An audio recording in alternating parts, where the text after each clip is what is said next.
In John 8 and verse 14, Jesus said, even if I do bear witness to myself, my testimony is true, for I know whence I came from and whither I am going.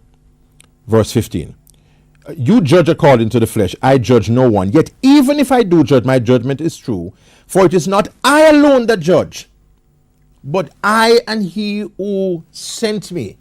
And this draws upon the Old Testament passage, Deuteronomy 17:6, which says that a thing must be established by at least two witnesses.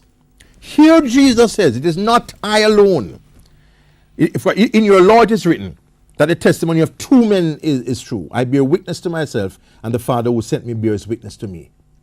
Here Jesus draws upon Jewish law, which mandates that there be two distinct persons.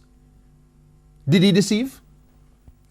Or are oneness Pentecostals in error? Well, certainly he did not deceive. And we are dealing with a unique situation, the incarnation, which I think we will all agree.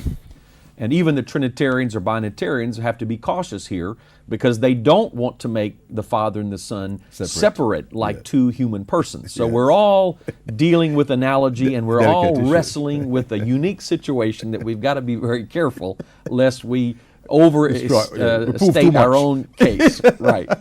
But in practical terms, oneness people would say, whenever you see distinction between Father and Son, what is going on here is trying to protect or emphasize the genuine, authentic humanity of Jesus Christ. He was not just God in a body. He was a real human being, God manifested in the flesh.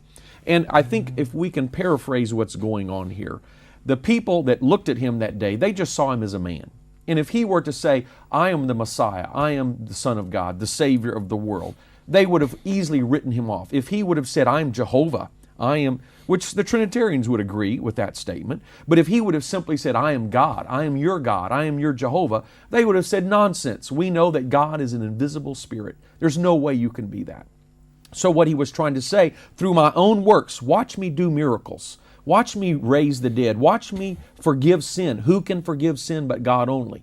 But lest you think I am simply as a man exalting self, which would be one of the proofs that he could not be God if he were as a man trying to glorify, exalt himself. He says, set aside that, even if you don't believe me, there is yet another witness, and that is the Spirit of God, the eternal God. And I would use the example Saul of Tarsus. He denied Jesus, but because his heart was open to a supernatural visitation, when God struck him, he was open to that. And he said, well, who are you, Lord? And then the Lord said, not, well, here's a second one up here, but I am Jesus.